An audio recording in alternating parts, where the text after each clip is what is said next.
நம்ம வந்து 7th lesson atoms and molecules start பண்ணலாம். ஓகேவா?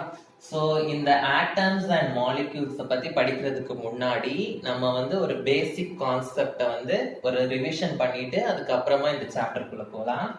ஸோ பேசிக் ஒரு கான்செப்ட் என்ன அப்படின்னா, சின்ன கிளாஸஸ்ல படிச்சிருப்பீங்க, what is matter. Okay, what is matter? மேட்டர்னா என்ன? மேட்டர் அப்படின்னா எதுக்கெல்லாம் மாஸ் இருக்கு, மாஸ்னா என்னது? வெயிட்.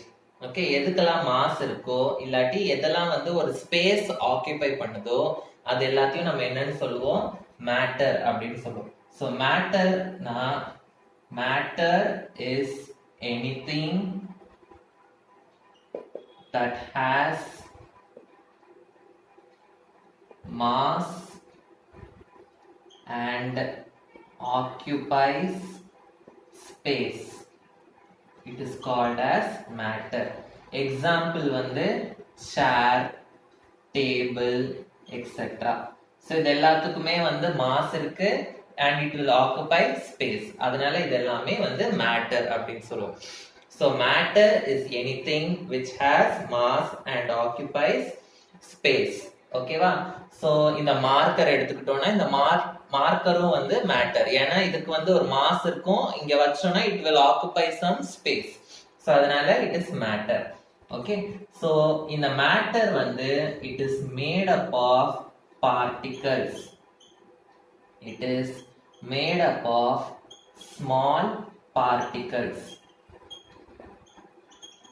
இப்போ நம்ம உடம்பு, நம்ம ஹியூமன் பாடி எப்படி நிறைய செல்ஸால மேட் ஆயிருக்கோ அதே மாதிரி நம்ம எந்த ஒரு ஆப்ஜெக்ட் எடுத்தாலும், ஒரு சேர் எடுத்தாலும் சரி, ஒரு டேபிள் எடுத்தாலும் சரி, இல்ல ஒரு மார்க்கர், ஒரு பென், இந்த மாதிரி எந்த ஆப்ஜெக்ட் எடுத்தாலுமே வந்து it is made up of small small particles. இந்த மாதிரி சின்ன சின்ன பார்ட்டிகல்ஸ் எல்லாம் சேர்ந்துதான் ஒரு பெரிய பார்ட்டிகலை வந்து உருவாக்குது. ஓகே, இந்த பார்ட்டிகல்ஸுக்கு வந்து கெமிக்கலா நம்ம ஒரு நேம் கொடுக்கணும்னா அந்த நேம் வந்து atoms or molecules. Okay, so matter is made up of small particles. These particles are called as atoms or molecules. Okay, so atoms or molecules. So next நம்ம படிக்க போறது வந்து modern atomic theory. Modern atomic theory. So matter na enna? It is made up of particles. And the particles oda பேர் வந்து என்னது? Atoms or molecules. So modern atomic theory na atoms பத்தி ஒரு scientist கொடுத்த theory. அதோட points என்னலாம் அப்படின்றத நம்ம படிக்க போறோம். Okay, so modern atomic theory ஓட first point வந்து என்ன அப்படின்னா, atom is divisible. Atom is divisible. Atom is divisible அப்படின்னா ஒரு ஆட்டமை நம்மளால வந்து டிவைட் பண்ண முடியும் அப்படின்னு அர்த்தம். ஒரு ஆட்டமை வந்து நம்மளால டிவைட் பண்ண முடியும். ஸோ ஒரு ஆட்டம்குள்ள என்னெல்லாம் இருக்கும் அப்படின்னா, எலக்ட்ரான், புரோட்டான் அண்ட் நியூட்ரான். ஒரு ஆட்டம்குள்ள எலக்ட்ரான், புரோட்டான் அண்ட் நியூட்ரான் இருக்கும். ஸோ ஒரு ஆட்டம் வந்து ஸ்மாலஸ்ட் பார்ட்டிகல் கிடையாது. ஒரு ஆட்டம்குள்ள இன்னும் சின்ன சின்ன பார்ட்டிகல்ஸ் இருக்கு, எலக்ட்ரான், புரோட்டான், நியூட்ரான். ஸோ அதனால ஒரு ஆட்டம் வந்து நம்மளால டிவைட் பண்ண முடியும், இன்னும் குட்டி குட்டி பார்ட்டிகளா நம்மளால டிவைட் பண்ண முடியும். Next one, atoms of same element may have different atomic mass. Atoms of same element may have different atomic mass. அப்படின்னா என்னன்னு நான் சொல்லிடுறேன். ஃபர்ஸ்ட் ஃபார் எக்ஸாம்பிள் ஹைட்ரஜன் எடுத்துக்கிறோம். ஹைட்ரஜனுக்கு வந்து 3 மாஸ் வந்து பாசிபிள். ஹைட்ரஜனுக்கு வந்து 1 அப்படின்ற ஒரு மாஸ் இருக்கும், இல்லாட்டி ஹைட்ரஜனுக்கு வந்து 2 அப்படின்ற ஒரு மாஸ் இருக்கும், இல்லாட்டி ஹைட்ரஜனுக்கு 3 அப்படின்ற ஒரு மாஸ் இருக்கும். அதே மாதிரி குளோரின் எடுத்துக்கிட்டீங்கன்னா குளோரினுக்கு 35 அப்படின்னு ஒரு மாஸ் இருக்கு, 37 அப்படின்னு ஒரு மாஸ் இருக்கு. ஓகே, சோ இது ரெண்டுமே வந்து சேம் எலிமெண்ட் தான். Hydrogen hydrogen hydrogen same element. Chlorine chlorine same element. Same element தான், ஆனா அதோட மாஸ் வந்து டிஃபரெண்ட். சோ அதுதான் செகண்ட் பாயிண்ட். சேம் எலிமெண்ட்ஸ் வந்து can have different masses. Okay, so இந்த மாதிரி ஒரு சேம் எலிமெண்ட் டிஃபரெண்ட் மாசஸ் இருந்ததுன்னா அந்த எலிமெண்ட்ஸோட பேர் வந்து isotopes. Isotopesனா same element but having different atomic mass. Third point வந்து atoms of different elements may have same atomic mass. Atoms of different elements may have same atomic mass.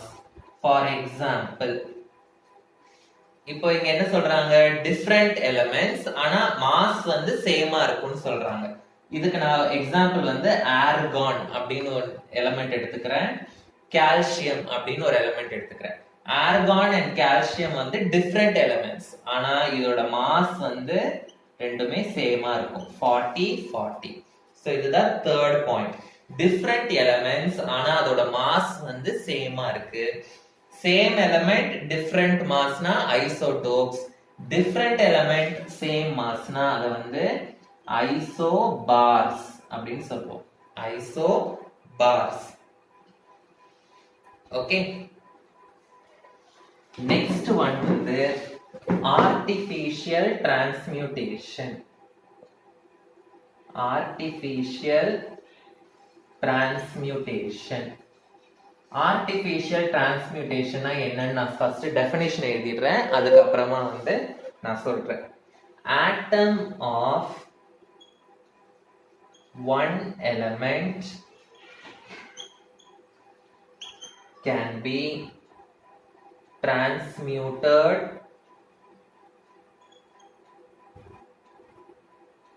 into other elements.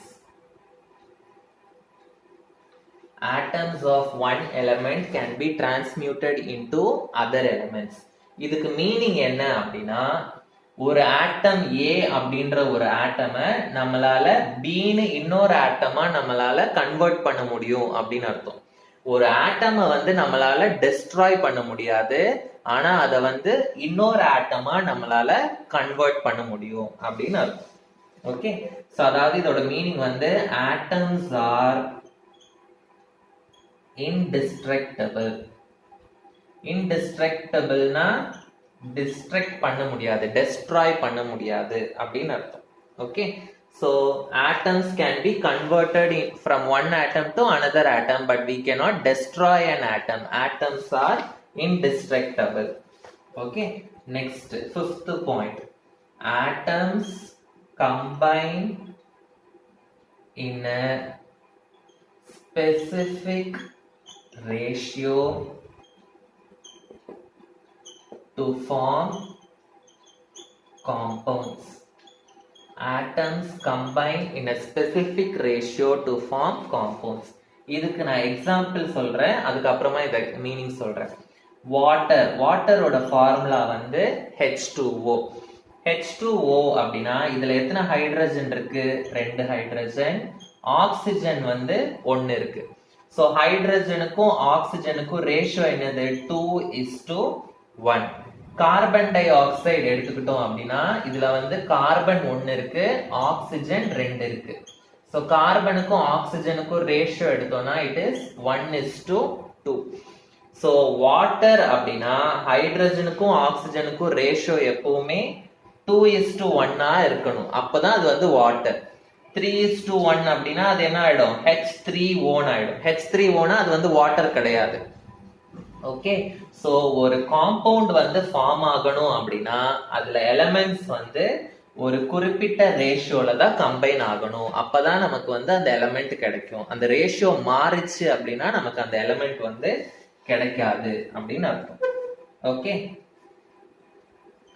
so atoms are the smallest particles that take part in a chemical reaction. That take part in a chemical reaction. So ஒரு chemical reaction நடக்குதுன்னா அது வந்து எதுக்கும் நடுவில் நடக்கும், ஆட்டம்ஸ்க்கும், ரெண்டு atoms இல்லாட்டி நிறைய ஆட்டம்ஸ்க்கு நடுவில் நடக்கும் reaction. Okay, 7th one, mass of an atom can be converted into energy. Mass of the atom can be converted into energy. So mass can be converted into energy. So Einstein oda equation E is equal to mc square. M என்றது வந்து mass, mass கூட c square னா velocity of light. So அதை multiply பண்ணோம் அப்படின்னா நமக்கு வந்து எனர்ஜியோட value கிடைக்கும். ஸோ மாஸை வச்சு நம்மளால எனர்ஜி கண்டுபிடிக்க முடியும் அப்படின்னு சொல்றாங்க. ஸோ இந்த 7 பாயிண்ட்ஸ் தான் வந்து மாடர்ன் அட்டாமிக் தியரி ஓட பாயிண்ட்ஸ் ஆர் பாஸ்டுலேட்ஸ் அப்படின்னு சொல்லுவாங்க. Postulates of modern atomic theory. Next topic வந்து அட்டாமிக் மாஸ். ஒரு அட்டாமிக் மாஸ் அப்படின்னா ஒரு ஆட்டமோட மாஸ். அட்டாமிக் மாஸ் அப்படின்னா மாஸ் ஆஃப் தி ஆட்டம், ஒரு ஆட்டமோட மாஸ். ஓகே, ஸோ அட்டாமிக் மாஸ்க்கு இன்னொரு பேர் இருக்கு, அதோட இன்னொரு நேம் வந்து மாஸ் நம்பர் அப்படின்னு சொல்லலாம். இதோட சிம்பிள் வந்து கேபிட்டல் ஏ. சிம்பிள் வந்து capital A. So it is also called mass number. அதோட symbol வந்து capital A. So atomic mass ஓட formula என்ன? Atomic mass இல்லனா அதுக்கு இன்னொரு பேர் வந்து mass number. இதோட formula வந்து number of protons plus number of neutrons. So எத்தனை protons இருக்கு, எத்தனை neutrons இருக்கு, அது ரெண்டுத்தையும் ஆட் பண்ணோம்னா நமக்கு வந்து atomic mass கிடைக்கும். So இப்போ இதுக்கு டெஃபினிஷன் எழுதலாம். இட் இஸ் த சம் ஆஃப்னா அடிஷன் ஆஃப் அப்படின்னு அர்த்தம். Sum of number of protons and number of neutrons present in the atom. Present in the atom. இப்போ நம்ம வந்து ஜென்ரலா ஒரு வெயிட்டை வந்து மெஷர் பண்றோம் அப்படின்னா கிராம்ஸ், கிலோகிராம்ஸ் அப்படின்னு நம்ம மெஷர் பண்ணுவோம். இது அட்டாமிக் மாஸை மெஷர் பண்ணும்போதும் நமக்கு வந்து ஒரு யூனிட் தேவை. ஓகே, ஸோ அதோட யூனிட் வந்து அட்டாமிக் மாஸோட யூனிட் வந்து AMU. AMU அப்படின்னா atomic mass unit. Atomic mass unit. Okay, so next one வந்து RAM. RAM அப்படின்னா relative atomic mass. Relative atomic mass. இது வந்து இம்பார்ட்டன்டான question. What is relative atomic mass அப்படின்னு கேட்பாங்க. அது இம்பார்ட்டன்டான கொஸ்டின். ரிலேட்டிவ் அட்டாமிக் மாஸ் அப்படின்னா என்னன்றத வந்து ஒரு சின்ன ஒரு எக்ஸாம்பிள் வச்சு நான் சொல்றேன். இப்போ என்கிட்ட வந்து ஒரு வெயிங் மெஷின் இருக்கு, ஒரு தராஸ் மாதிரி இருக்கு. ஓகே, இந்த தராஸ்ல வந்து எனக்கு 1 கிலோ ஆப்பிள் வந்து நான் வந்து எடுக்க போறேன். I want to measure 1 kilo apple. So நான் என்ன பண்ணுவேன், இந்த சைடு வந்து 1 கிலோ ஸ்டோன் வைப்பேன். கரெக்டா 1 கிலோ ஸ்டோன் வச்சுட்டு இந்த சைடு வந்து நான் ஆப்பிள் வைப்பேன். ஃபார் எக்ஸாம்பிள் எனக்கு 3 ஆப்பிள் வந்து 1 கிலோ அப்படின்னு வருது. ஓகே, இப்போ எனக்கு 1 கிலோ ஆப்பிள் வந்து நான் வந்து எடுத்து முடிச்சிட்டேன். ஓகே, 3 ஆப்பிள் வந்து 1 கிலோ. ஓகே, ஸோ இப்போ எனக்கு வந்து ஆப்பிள் வேண்டாம், இப்போ எனக்கு வந்து ஆரஞ்சு 1 கிலோ வேணும். ஆரஞ்சு 1 kg எனக்கு வேணும். ஆனா நான் வந்து இந்த ஸ்டோனை வந்து நான் தொலைச்சிட்டேன். இந்த ஸ்டோனை வந்து நான் தொலைச்சிட்டேன். இப்போ இந்த ஸ்டோனுக்கு பதிலா நான் என்ன யூஸ் பண்ணலாம், இந்த 3 ஆப்பிள் வந்து 1 கிலோ. கரெக்டா? ஸோ அந்த ஸ்டோனை நான் தொலைச்சதுனால இந்த 3 ஆப்பிள் வந்து 1 கிலோ. கரெக்டா? ஸோ இந்த 3 ஆப்பிளை வச்சு 1 கிலோவா நான் வச்சு ஆரஞ்சை வந்து நான் வெயிட் எடுக்கலாம். கரெக்டா?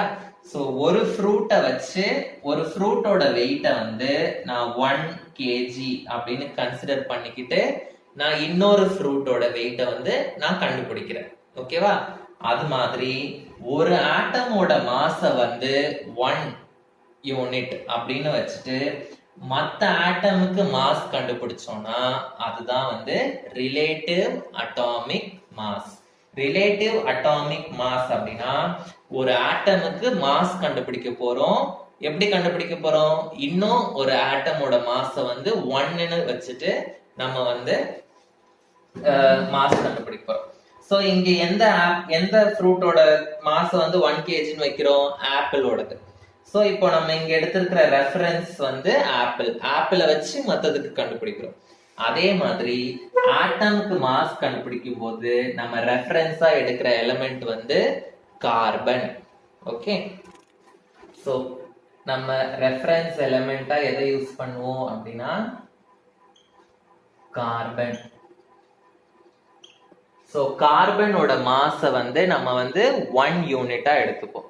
ஓகே, சோ கார்பனோட மாஸ வந்து 1 யூனிட்டா எடுத்துட்டு அதை வச்சு நம்ம மற்ற ஆட்டம்க்கு மாஸ் கண்டுபிடிப்போம். ஸோ அதுதான் வந்து relative atomic mass.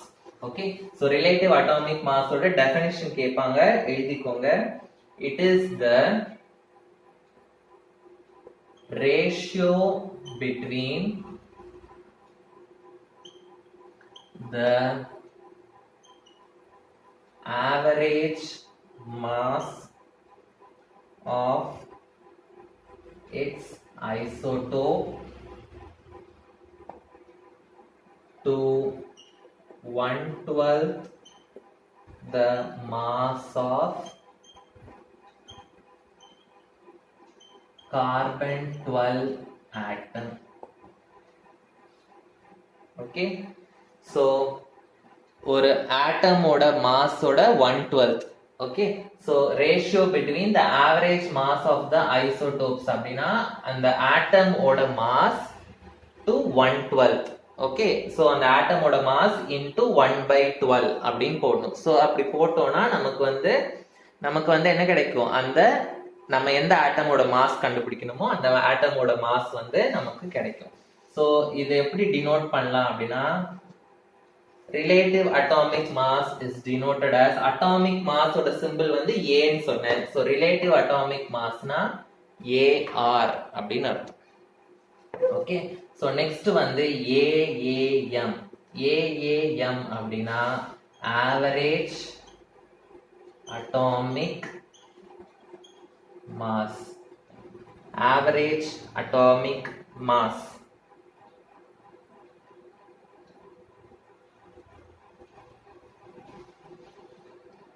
Average atomic mass வந்து நம்ம எப்போ கண்டுபிடிப்போம்? நீங்களே இந்த நேம்லயே இருக்கு ஆவரேஜ். அட்டாமிக் மாஸுக்கு ஆவரேஜ் எடுக்க போறோம்.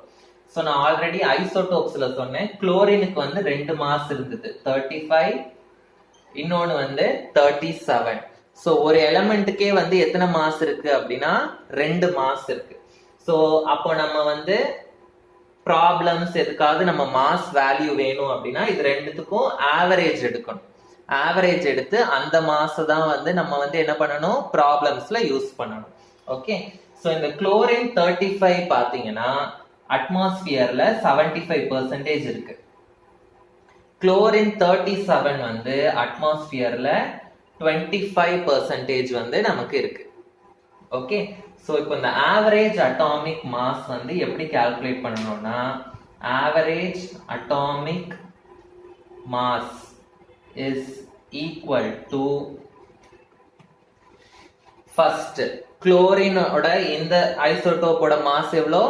35 into இது எத்தனை பர்சன்டேஜ் இருக்கு? 75%. 75% னா 75 divided by 100 அப்படின்னு அர்த்தம். பிளஸ் குளோரினோட இந்த ஐசோடோப்போட மாஸ் வந்து 37 into இது எத்தனை பர்சன்டேஜ் இருக்கு? 25%. so 25 divided by 100. so இப்படிதான் வந்து நம்ம ஆவரேஜ் அட்டாமிக் மாஸ் கால்குலேட் பண்ணும். ஸோ அந்த ஐசோடோப்போட மாஸ் இன்டூ அது எவ்வளோ பெர்சன்டேஜ் இருக்கு டிவைடட் பை 100 பிளஸ் இன்னொரு ஐசோடோப்போட மாஸ் இன்டூ அது எத்தனை பெர்சன்டேஜ் இருக்கு டிவைடட் பை 100. ஸோ இதை நம்ம சால்வ் பண்ணோம்னா நமக்கு வந்து 35.5 யூனிட்ஸ் அப்படின்னு வரும். இதுதான் வந்து average atomic mass of chlorine. So குளோரினோட மாஸ் வந்து நம்ம எந்த ப்ராப்ளம்ல போட்டாலும் நம்ம வந்து என்னன்னு எடுத்துக்கணும், 35.5 யூனிட்ஸ் அப்படின்னு எடுத்துக்கணும். ஓகே, ஸோ 35ன்ற மாசம் இருக்கு, 37ன்ற மாசம் இருக்கு. ஸோ 2 மாஸ் இருக்கிறதுனால நம்ம ஆவரேஜ் மாஸ் கண்டுபிடிச்சு அதை வந்து ப்ராப்ளம்ஸ்ல யூஸ் பண்ணுவோம். ஓகே, ஸோ வேற சில ஆட்டம்ஸோட மாஸும் வந்து உங்களுக்கு தெரியணும், அதை வந்து நீங்க ரஃப் காலம்ல காப்பி பண்ணிக்கோங்க. ஹைட்ரஜனோட மாஸ் வந்து 1 யூனிட், கார்பன் வந்து 12 யூனிட், ஆக்சிஜன் வந்து 16 units, nitrogen 14 units, sodium 23 units, magnesium 24 units and sulfur 32 units, calcium 40 units and chlorine க்கு வந்து ஆல்ரெடி இங்க கண்டுபிடிச்சிருக்கோம் 35.5 units. ஓகே, உங்க புக்ல 2 எக்ஸாம்பிள் ப்ராப்ளம் கொடுத்திருக்காங்க ஆவரேஜ் அட்டாமிக் மாஸ்க்கு, அது பார்க்கலாம். ஸோ ஃபர்ஸ்ட் எக்ஸாம்பிள்ல வந்து கார்பன் கொடுத்திருக்காங்க. கார்பன் 12 ஐசோடோப்னு கொடுத்திருக்காங்க. இதோட அபண்டன்ஸ் வந்து எவ்வளவு கொடுத்திருக்காங்கன்னா 98.9% அப்படின்னு கொடுத்திருக்காங்க. கார்பன் 13 இதோட அபண்டன்ஸ் வந்து 1.10%. அபண்டன்ஸ்னா என்விரான்மெண்ட்ல எத்தனை பெர்சன்டேஜ் இருக்கு அதுதான் வந்து அபண்டன்ஸ். ஸோ இதுக்கு ஆவரேஜ் அட்டாமிக் மாஸ் எப்படி கால்குலேட் பண்ணணும், இந்த கார்பனோட மாஸ் வந்து 12 இன்டூ இது எத்தனை பெர்சன்டேஜ் இருக்கு 98.9 டிவைடட் பை 100 பிளஸ் இது வந்து 13 இன்டூ 1.10 டிவைடட் பை 100. ஸோ இதை நீங்க சால்வ் பண்ணீங்கன்னா உங்களுக்கு வந்து ஸோ இதை டிவைடட் பை 100னா பாயிண்ட் வந்து 2 நம்பருக்கு முன்னாடி போகும். ஸோ 12 இன்டூ 0.989 பிளஸ் 13 இன்டூ இது வந்து என்ன ஆகும் 0.011 அப்படின்னு ஆகும். ஸோ இதை மல்டிப்ளை பண்ணா எனக்கு 11.868 வரும். இதை மல்டிப்ளை பண்ணா எனக்கு 0.143 வரும். ஸோ டோட்டலா எனக்கு 12.011 அட்டாமிக் மாஸ் யூனிட். ஏஎம்யூன்னு எழுதலாம், இல்லாட்டி வெறும் யூன் கூட போடலாம். ஓகே, ஸோ இது வந்து ஒரு எக்ஸாம்பிள் கொடுத்துருக்காங்க. இன்னொரு எக்ஸாம்பிள் இருக்கு, அதை நீங்க வந்து ஹோம்ஒர்க்கா போட ட்ரை பண்ணுங்க. ஸோ ஃபர்ஸ்ட் ஒரு ஐசோடோப். ஸோ அந்த எலமெண்ட் என்ன எலமெண்ட் நான் உங்களுக்கு கொடுக்கல. ஸோ நம்மளே வந்து ஒரு ஆல்பபெட் வந்து நம்ம அசியூம் பண்ணிக்கலாம். ஏன்ற ஒரு எலமெண்ட், ஏன்ற எலமெண்டோட ஃபர்ஸ்ட் ஐசோடோப்புக்கு வந்து மாஸ் வந்து 9 யூனிட்ஸ் அப்படின்னு கொடுத்துருக்காங்க. இதோட அபண்டன்ஸ் வந்து 50% அப்படின்னு கொடுத்துருக்காங்க. அதே ஏன்ற இன்னொரு ஐசோடோப்புக்கு வந்து மாஸ் வந்து 10 யூனிட்ஸ் அப்படின்னு கொடுத்துருக்காங்க. இதுவும் வந்து 50% இருக்கு அப்படின்னு கொடுத்துருக்காங்க. ஸோ நீங்க வந்து ஆவரேஜ் அட்டாமிக் மாஸ் வந்து கால்குலேட் பண்ணணும். ஸோ இதை வந்து நீங்க வந்து ஹோம்ஒர்க்கா போட வந்து ட்ரை பண்ணுங்க. ஓகே, ஸோ மீதி வந்து நம்ம ஸோ இதோட நம்ம ஆட்டம்ஸ் பார்ட் ஃபுல்லா முடிச்சிடுறோம். ஆட்டம்ஸ் அண்ட் மாலிக்யூல்ஸ்ல ஆட்டம்னா என்ன, அதோட தியரியோட பாஸ்டுலேட்ஸ், ஸோ எப்படி ஆட்டமோட ரிலேட்டிவ் அட்டாமிக் மாஸ் கால்குலேட் பண்றது, ஆவரேஜ் அட்டாமிக் மாஸ் கால்குலேட் பண்றது எல்லாம் பார்த்துருக்கோம். நெக்ஸ்ட் மாலிக்யூல்ஸ் பார்ட் வந்து நம்ம நெக்ஸ்ட் கிளாஸ்ல கண்டினியூ பண்ணலாம்.